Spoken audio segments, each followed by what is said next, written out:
Hello दोस्तों, मैं Shambhu Kumar competitive club में आप सभी को स्वागत करता हूं। मेरे दोस्त, आप जुड़ चुके हैं अब हमारे चैनल कॉम्पिटिटिव क्लब के साथ। आप देख रहे हैं संभव एक्सप्रेस। संभव एक्सप्रेस के साथ में टेस्ट सीरीज की दुनिया में आप सभी को बहुत बहुत स्वागत हो, है ना। और संभव एक्सप्रेस के साथ दोस्तों आपको याद रखना है, अब की बार ले लो स्टार। अब की बार ले लो स्टार के साथ में अब चलते हैं टेस्ट सीरीज की दुनिया में। और आज का क्वेश्चन क्या है ये देखते हैं। जैसा कि आप जानते हैं कि प्रत्येक वीडियो का लास्ट क्वेश्चन यानी जो 50 क्वेश्चन होता है आप लोगों के लिए छोड़ता हूँ मेरे दोस्त। अब देखिए 50 नंबर का क्वेश्चन जो है आप लोगों के लिए छोड़ा गया था। बहुत सारे दोस्त इसका सही आंसर दिए हैं, बहुत सारे लोगों ने गलत आंसर दे दिया है। चलिए कोई बात नहीं है, तो देखते हैं समुद्र तल पर पृथ्वी के केंद्र के सबसे निकट का स्थान क्या है मेरे दोस्त। तो इसका आंसर है उत्तरी ध्रुव। चलिए, तो ये आंसर बहुत लोगों का सही था, कुछ लोगों का गलत था। चलिए तो अब पहुंचते हैं हम लोग आज के टेस्ट सीरीज की दुनिया में। आज का पहला क्वेश्चन क्या है, तो ये रहा आपके स्क्रीन पे।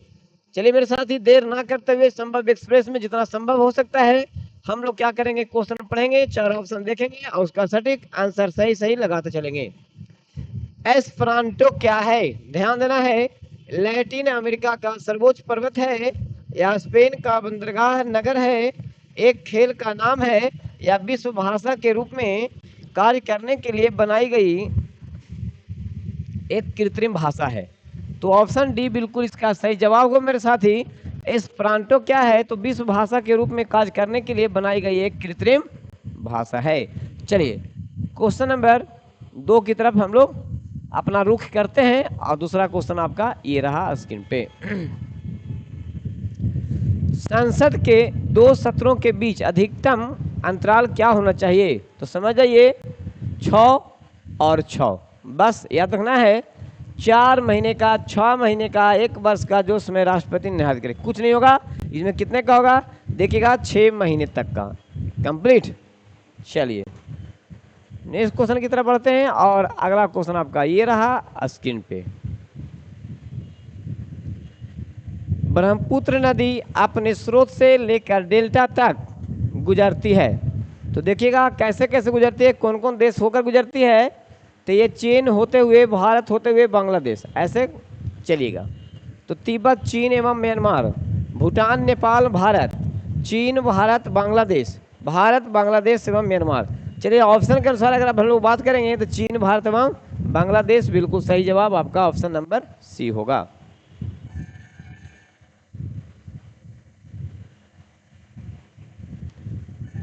भारतीय राष्ट्रपति की जीवनी Draupadi Murmu from tribal hinterlands to Raisina hill के लेखक कौन हैं। कमला सुरैया, कस्तूरी राय, फूलन देवी, मैरी कॉम, बताइएगा। तो इसमें आंसर जो हो जाएगा वीआईपी ऑप्शन आपका बी कस्तूरी राय।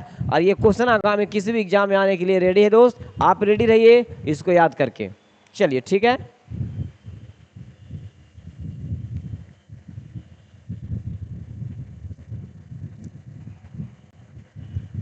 नवंबर 2024 में भारत के नए नियंत्रक एवं महालेखा परीक्षक सीएजी कैग के रूप में किसे नियुक्त किया गया है। गिरीश चंद्र मुर्मू, के संजय मूर्ति, राजीव कुमार, अजय भूषण पांडे।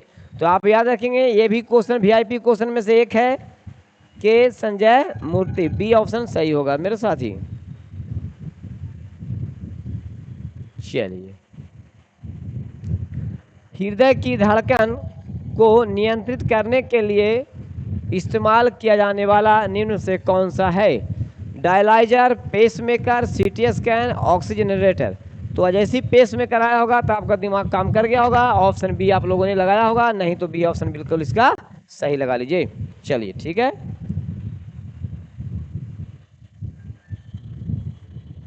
नेक्स्ट क्वेश्चन आपका ये रहा।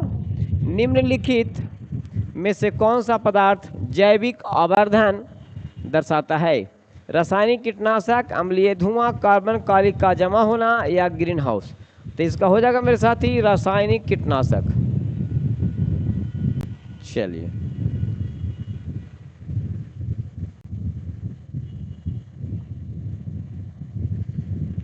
सिस्टोलिक दबाव किसकी एक माप है। आलिंद विश्राम, वेंट्रिकुलर विश्राम, आलिंद संकुचन, या वेंट्रिकुलर संकुचन। तो आपका आंसर बिल्कुल सही जवाब डी ही होगा मेरे साथी।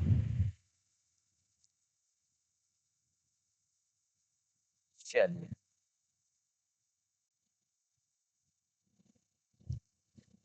निम्न में से कौन सा पूरे शरीर में संचारित होता है और चोट वाले स्थान पर रक्त का थक्का बनाने में मदद करके रिसाव को बंद कर देता है? कौन है? प्लेटलेट्स, श्वेत रक्त कणिका, WBC, RBC, प्लाज्मा। क्या हो सकता है? तो इसका आंसर प्लेटलेट्स बिल्कुल आपका सही होगा मेरे दोस्त। चलिए मेरे साथ ही अगला जो क्वेश्चन है आपका ये रहा स्क्रीन पे, लाइपेज का स्राव कहाँ होता है? अमाशय में, या अमाशय मुख गुहा अग्नाशय में, या अमाशय में अग्नाशय में और ग्रहणी में, या अग्नाशय ग्रासनली या ग्रहणी में? तो अमाशय याद रखिएगा, जो लाइपेज का स्राव होगा वो होगा आपका सी ऑप्शन बिल्कुल सही है, अमाशय, अग्नाशय और ग्रहणी में।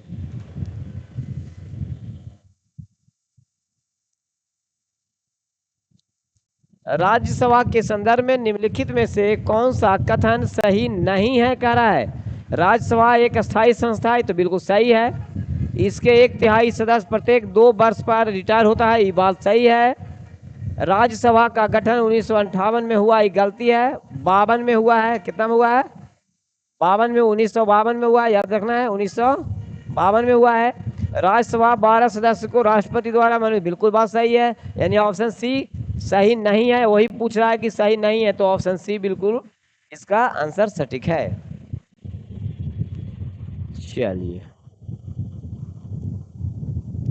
निम्नलिखित में से कौन सा कर प्रत्यक्ष कर नहीं है? देखिए, आय कर प्रत्यक्ष कर है, उपहार कर प्रत्यक्ष कर है, सीमा शुल्क ये नहीं है, संपत्ति कर प्रत्यक्ष कर है, यानी सी इसका बिल्कुल बिजोड़ आंसर होगा मेरे साथी, कर से है। देखिए अगला क्वेश्चन है, भारत में जो है वित्तीय वर्ष होता है कब से? 1 अप्रैल 31 मार्च, 1 जुलाई से 30 जून, 1 जनवरी से 31 दिसंबर, अक्टूबर से सितंबर, ये सब कोई नहीं होगा। कौन होगा? तो 1 अप्रैल से 31 मार्च इसका बिल्कुल सही और सटीक आंसर है मेरे साथी। चलिए, मुद्रास्फीति का कारण होता है, क्या होता है? मुद्रास्फीति का कारण क्या होता है? तो उत्पादन की कमी और मुद्रा पूर्ति में बढ़त। उत्पादन में कमी तो नहीं होगा, मुद्रा की बढ़त ये भी नहीं होगा, मुद्रा पूर्ति की कमी और उत्पादन की बढ़त नहीं, ये भी नहीं होगा। ऑप्शन आपका सटीक ए ही है और ए बिल्कुल इसका सही आंसर है मेरे साथी। चलिए, अगला क्वेश्चन जो है, निम्नलिखित में कौन सा भोजन कार्बन डाइऑक्साइड और नाइट्रोजन अपशिष्टों को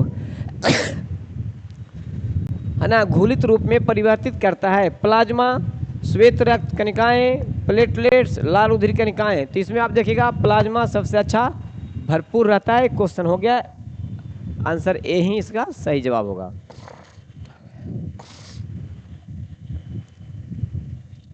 चलिए, एक क्वेश्चन है,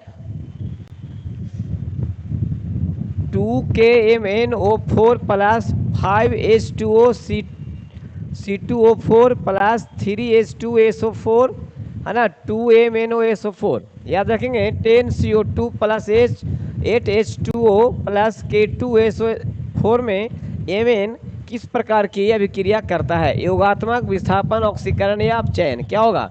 तो इस तरह की अगर कोई भी हो तो इसमें जो है जब भी होगा तो ऑक्सीकरण ही होगी। कौन प्रक्रिया होती है? तो ऑक्सीकरण प्रक्रिया होती है। ऑप्शन सी बिल्कुल सही जवाब।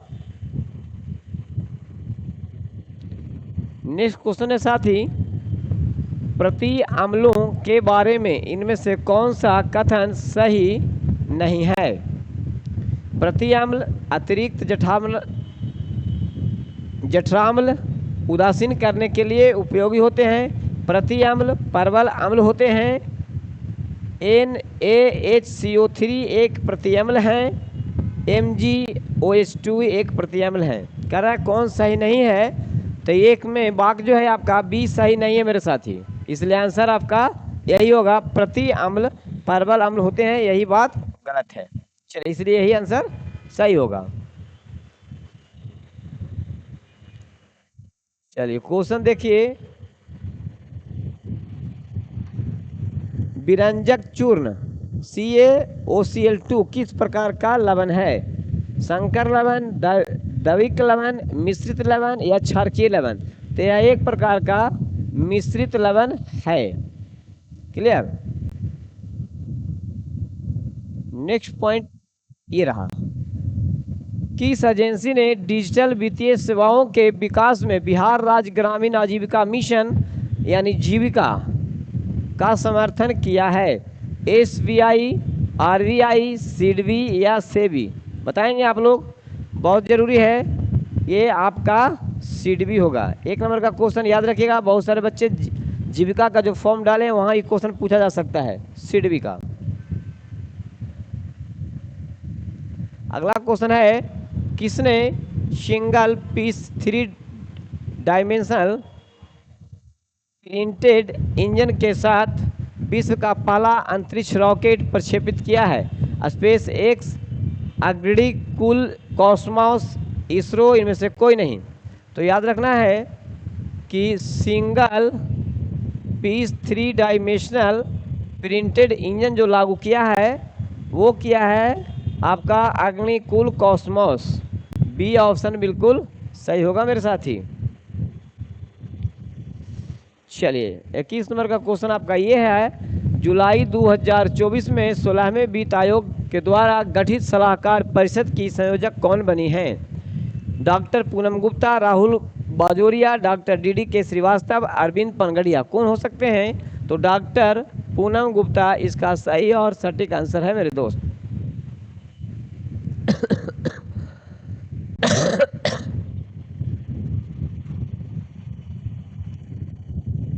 हड़प्पा वासियों द्वारा आयातित सबसे महत्वपूर्ण वस्तु थी, मतलब मंगाए जाने वाला, धातु और बहुमूल्य पत्थर, खाद्यान्न, वस्त्र, मिट्टी के बर्तन। तो सबसे ज्यादा में आता था, देखिए, धातु और बहुमूल्य पत्थर।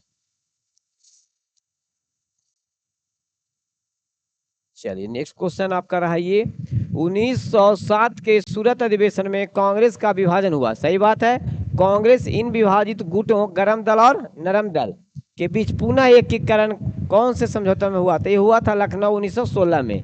लखनऊ 1915, लखनऊ 1916, बम्बई 1915 और मद्रास 16। देखिएगा ऑप्शन आपका मिल गया बी, 1916 में समझौता हो गया था।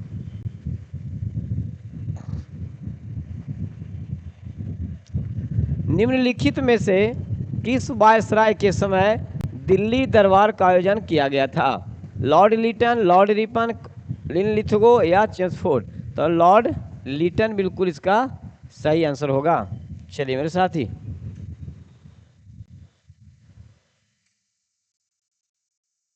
ध्यान देना है, संसद के प्रत्येक सदन की बैठक की कार्यसूची में पहला विषय निम्नलिखित में से कौन सा होता है? याचिका समिति के प्रतिवेदन पर विचार करना, या प्रश्नकाल, शून्यकाल या ध्यानाकर्षण?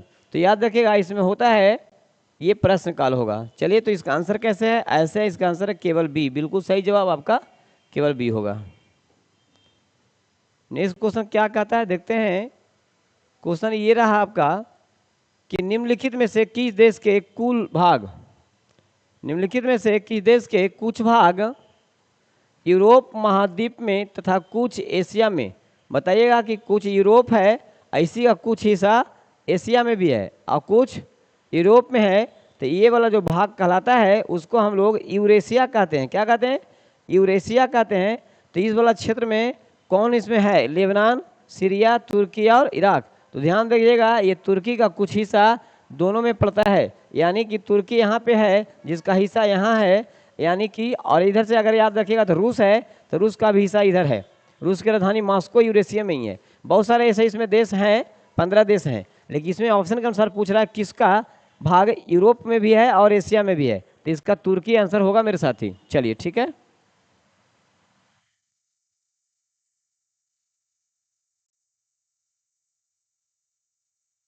सूर्य का प्रकाश पृथ्वी पर, देखिएगा सूर्य का प्रकाश पृथ्वी पर पहुंचने में कितना समय लगता है? ऑप्शन है आपका 8 minute 19 second, 8 minute 2 second, 9 minute 2 second, 7 minute. तो इसका आंसर जो होता है मेरे साथी, याद रखना है आपको 8.16 एम एग्जैक्टली है, याद रखना है।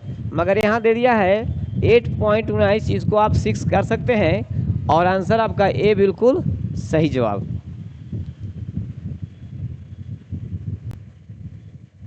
नेक्स्ट क्वेश्चन देखना है, एस्किमो जाति का आवास कहलाता है। बहुत इजी क्वेश्चन है, क्यांक, इग्लू, मिन्यांक और ट्यूपिक। देखिए क्या कहता है इसको, तो इग्लू ही इसका कहा जाता है। ये तो सभी बच्चे जानते होंगे, बड़ा इजी क्वेश्चन है और बहुत बिजी क्वेश्चन है मेरे दोस्त, हमेशा पूछ ले जाता है। देखिए क्वेश्चन आ गया क्या, यही क्वेश्चन तो अब इसके पिछले बार आया क्वेश्चन में था, किसी भी राज्य विधान परिषद के कुल सदस्यों की संख्या का कितना भाग किसी विश्वविद्यालयों के कम से कम 3 वर्ष पुराने स्नातकों द्वारा चुन लिए जाते हैं। तो कहता है उस कुल हिस्सा का 1/6 भाग, 1/3 भाग, 1/4 भाग, 1/12 भाग। याद रखिएगा जो स्नातक वाले होते हैं उनके द्वारा इनका वोटिंग होकर चुनाते हैं, वह है उस कुल भाग का 1/12 भाग। चलिए देखिए क्वेश्चन है, मृगनयनी के लेखक कौन है। मृगनयनी के लेखक बड़ा बार पूछा जाता है, आप लोग को याद रखना भी चाहिए। कुछ बच्चे जो अगर देख रहे होंगे तो वो सही मार लिए होंगे। रविन्द्रनाथ टैगोर, मुंशी प्रेमचंद, बंकिम चंद्र चटर्जी या वृंदालाल वर्मा जी। याद रखिए यही इसका आंसर है। मृगनयनी के लेखक कौन होगा, वृंदावन लाल वर्मा। चलिए नेक्स्ट क्वेश्चन आपका ये है कि निम्नलिखित में से किसे 12वीं शताब्दी का महानतम जैन विद्वान माना जाता है। भद्रबाहु, स्थूलभद्र, अवघोष, हेमचंद्र को। देखेंगे याद रखना है कि डी बिल्कुल आंसर आपका सही होगा। भद्रबाहु नहीं होगा, स्थूलभद्र नहीं होगा, अमोघ वर्ष भी नहीं होगा। हेमचंद्र सूरी को विद्वान माना जाता है, याद रखिएगा। नेक्स्ट क्वेश्चन आपका ये रहा, भारत माता मंदिर कहाँ है। बहुत इजी है क्वेश्चन जी। भारत माता मंदिर कहाँ है जी, वाराणसी, चेन्नई, दिल्ली, अहमदाबाद। कहाँ होगा, तो आंसर देखिए आपका वाराणसी सही आंसर होगा मेरे साथी। भारत माता मंदिर। चलिए क्वेश्चन को देखिए, निम्न में से किस समूह की धातुएं कार्बन का उपयोग करके अपचयन द्वारा प्राप्त की जाती है। देखिए यहाँ पे दिया हुआ है Na, ZnCa, Pb, Mg, Fe, Al, Cu। इसको जो है क्रमबद्ध करके सजा करके आपको बताना है। इसमें से कौन कौन ऐसे हैं जो कार्बन का उपयोग करके अपचयन द्वारा प्राप्त किया जाता है। इसमें से कौन कौन होगा, जिसको यहाँ पे बनाया गया है 3 4 3 4 2 3 का बनाया गया यहाँ पे। तो इसमें से कौन सा समूह होगा जो अपचयन करके बनाएगा मेरे दोस्त, तो वो हो जाएगा आपका Zn, Fe और Cu, यानी बी बिल्कुल सही आंसर होगा। चलिए आगे क्वेश्चन आपका ये है स्क्रीन पे, सौर स्पेक्ट्रम में बैगनी रंग से लाल रंग की ओर क्या प्रभाव होता है। देखना क्या प्रभाव होता है बैगनी की तरफ से लाल की तरफ जाने पर। विचलन घटता है, अपवर्तनांक भी घटता है। विचलन घटता है, अपवर्तनांक बढ़ता है। विचलन बढ़ता है और अपवर्तनांक भी बढ़ता है। विचलन बढ़ता है और अपवर्तनांक घटता है। तो बैगनी रंग से लाल रंग की तरफ अगर हम लोग बढ़ते हैं तो वहाँ विचलन तो घट जाएगा उसका और अपवर्तनांक भी घट जाएगा। तो याद रखिएगा ऑप्शन ए आपका बिल्कुल सही और सटीक जवाब है मेरे साथी। चलिए अगर देखिए अगर एक पदार्थ है, अगर जो है एक पदार्थ है, इसका उत्पन्न करने वाला निम्न में से कौन सा शैवाल है। तो रोडिमोनिया, जिलेडियम, बैट्रिकोस्पर्मम या हार्वेला। तो अगर एक पदार्थ है मेरे साथी, इसको उत्पन्न करने वाला एक शैवाल है जिसका नाम है जिलेडियम। क्या नाम उसका नाम है जिलेडियम। ध्यान रखिएगा उसका नाम है जिलेडियम। वर्तमान में बिमस्टेक महासचिव के पद पर नियुक्त हैं? कौन?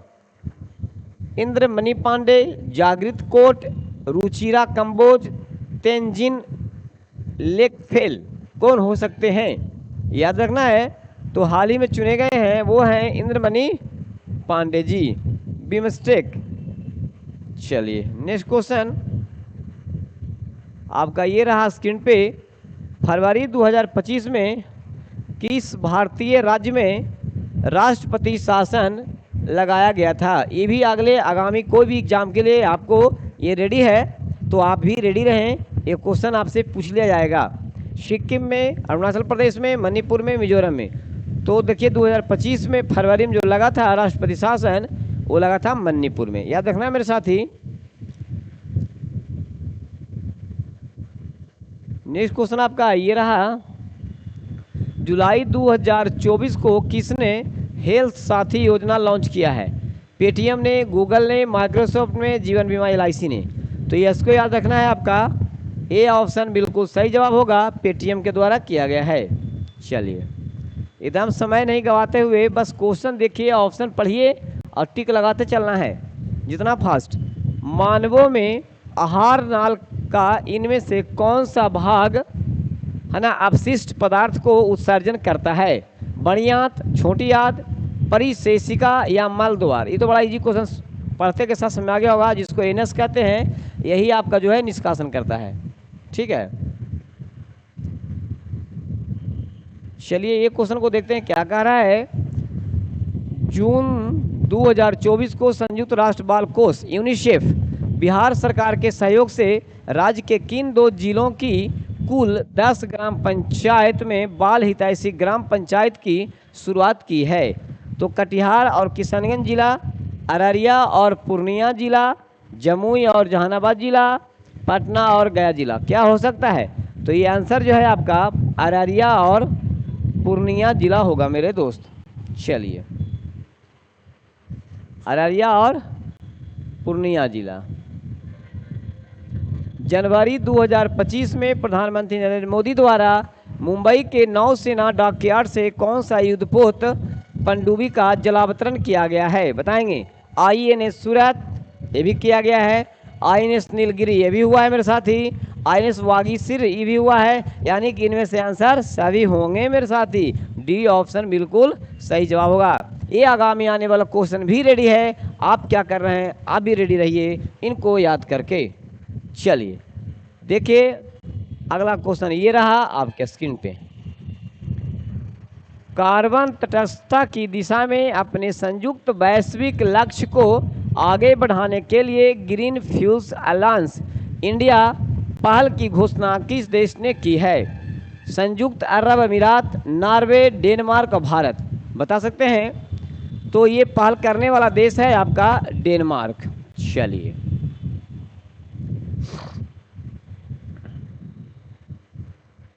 नेक्स्ट क्वेश्चन पढ़ते हैं। भारतीय संविधान की प्रस्तावना के सिलसिले में निम्नलिखित में से कौन सा 51% क्रम सही है?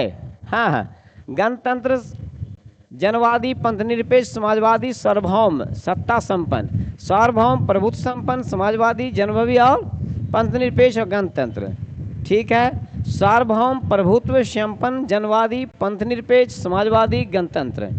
अगला है सार्वभौम, प्रभुत्व संपन्न, समाजवादी, पंथनिरपेक्ष, लोकतंत्रात्मक, गणतंत्र। तो आपका ऑप्शन सही आपका डी में नजर आ रहा है कि डी में जो सजाया गया है सारे शब्द को बिल्कुल कह रहा है 51% क्रम सही है। तो सार्वभौम, प्रभुत्व संपन्न, समाजवादी, पंथनिरपेक्ष, लोकतांत्रिक, गणतंत्र, बिल्कुल ये बात सही है। अगला क्वेश्चन आपका ये रहा स्क्रीन पे।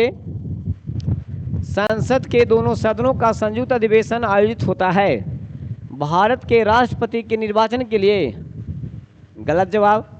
भारत के उपराष्ट्रपति के निर्वाचन के लिए? ये भी गलत जवाब। संविधान में संशोधन से संबंधित विधेयक को पारित करने के लिए कह रहा है, संविधान में संशोधन से संबंधित विधेयक को पारित करने के लिए? ये भी गलत जवाब। एक ऐसे सामान्य विधेयक पर विचार करने और उसे पारित करने के लिए जिस पर दोनों सदनों का मतभेद हो। हाँ, जब मतभेद होता है दोनों के बीच में, तभी ये राष्ट्रपति दोनों के एक साथ अनुच्छेद 108 के तहत बुलाते हैं, और जिसका अध्यक्षता आपके लोकसभा के अध्यक्ष महोदय जी करते हैं। बुलाते कौन है? राष्ट्रपति, और उनकी अध्यक्षता कौन करते हैं मेरे दोस्त? तो लोकसभा के अध्यक्ष। तो इसमें 4 नंबर का ऑप्शन बिल्कुल सही है। तो यहाँ आपको दिख रहा होगा बिल्कुल डी, केवल 4, यही आंसर आपका सही होगा। चलिए नेक्स्ट क्वेश्चन आपका ये रहा, पृथ्वी पर मरुभूमि होने की संभावना अधिक होती है कितना डिग्री पर? देखिएगा 0 डिग्री अक्षांश के पास, 23 डिग्री अक्षांश के पास, 50 डिग्री अक्षांश के पास, या 70 डिग्री अक्षांश के पास। तो याद रखना है 23 डिग्री अक्षांश के पास मरुभूमि होने की संभावना सर्वाधिक रहती है। चलिए नेक्स्ट क्वेश्चन आपका ये रहा स्क्रीन पे,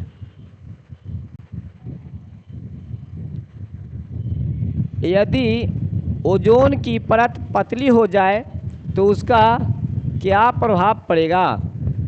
पुनर्वितरण की वजह से ओजोन छिद्र बंद हो जाएगा, बट ऐसा नहीं होगा जी।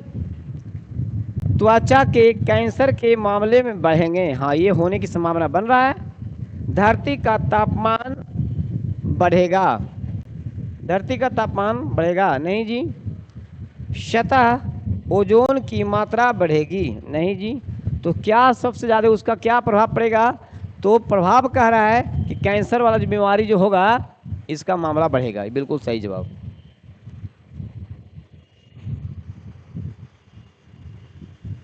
चलिए निम्नलिखित में से कौन से मिश्रणों के समुच्चय को निरूपित करता है? वायु, चीनी, दूध, CO2, समुद्र का पानी। वायु, दूध, साबुन का झाग, मृत समुद्र का पानी। क्वेश्चन क्या कर रहा है? कौन सा मिश्रण के समुच्चय को निरूपित करता है? CO2 वायु, मृदा समुद्र का पानी, दूध समुद्र का पानी, साबुन का झाग, चीनी। तो देखिए इसमें कह रहा है कि मिश्रणों के समुच्चय को अगर निरूपित करता है तो वो सही और सटीक आंसर होगा मेरे साथी, CO2 वायु, मृदा समुद्र का पानी। चलिए ये बिल्कुल सी आंसर सही होगा। चलिए तो देखते हैं हम लोग आज का 48 क्वेश्चन पे पहुँचे हैं।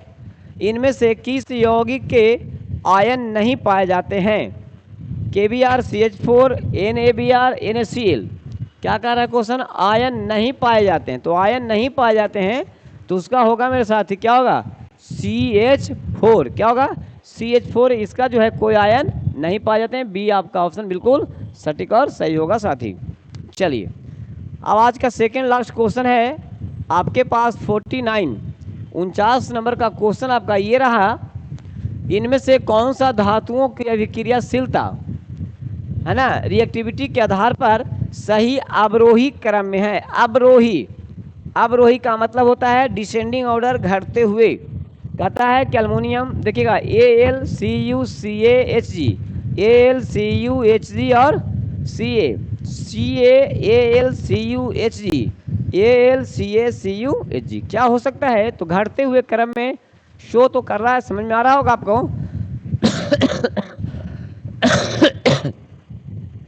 तो अभी क्रियाशीलता के आधार पर सही अवरोही क्रम में मतलब घटते हुए, तो सबसे अधिक वाला को पहले रखना है। तो देखिएगा Ca सबसे पहले है, उसके बाद एल्युमिनियम है, उसके बाद में Cu है, उसके बाद Hg है। चलिए ठीक है, तो ऑप्शन सी बिल्कुल इसका सही जवाब। ये हुआ 49 नंबर का क्वेश्चन। अब आगे चलते हैं, आपका ये रहा 50 नंबर का क्वेश्चन। दोस्त आप जानते हैं कि 50 नंबर का क्वेश्चन मैं आप लोगों के लिए छोड़ता हूँ, इसका मैं क्वेश्चन पढ़ देता हूँ, ऑप्शन भी पढ़ देंगे और आप लोग इसका सटीक आंसर देंगे। चलिए तो क्वेश्चन नंबर 50 क्या कहता है आज का? बुनियादी पशुपालन सांख्यिकी 2024 के वार्षिक आंकड़ों के अनुसार सबसे ज़्यादा ऊन उत्पादक राज्य कौन है? ऊन उत्पादक राज्य समझ गए होंगे आप लोग, आंसर भी आपका सही आना चाहिए, मैं आशा करता हूँ। ऑप्शन है गुजरात, राजस्थान, पश्चिम बंगाल, महाराष्ट्र। क्या हो सकता है? आप सही और सटीक आंसर लगाएंगे मेरे दोस्त। तब तक मैं आज ही इस 50 नंबर क्वेश्चन के साथ में मैं विदा लेता हूं और फिर मिलता हूं अगले वीडियो में 50 क्वेश्चन के साथ। अब मेरे दोस्त बिहार दरोगा का जो सिलसिला जारी रहेगा और ये आपका टेस्ट सीरीज चलता रहेगा। आप पर डे इस टाइम आप हमारे सेशन से जुड़े रहें और अपने दोस्तों के पास में हमारा वीडियो को शेयर करते रहें। बिहार एएसआई का फॉर्म भी आ चुका है, सभी लोग भरने में लगे हैं और आप लोग मेहनत को गति दे दीजिए और हमारे साथ जुड़े रहिए, लोगों को जोड़ने का प्रयास कीजिए। चलिए तो आज तक इतना ही, मिलते हैं फिर अगले एपिसोड में।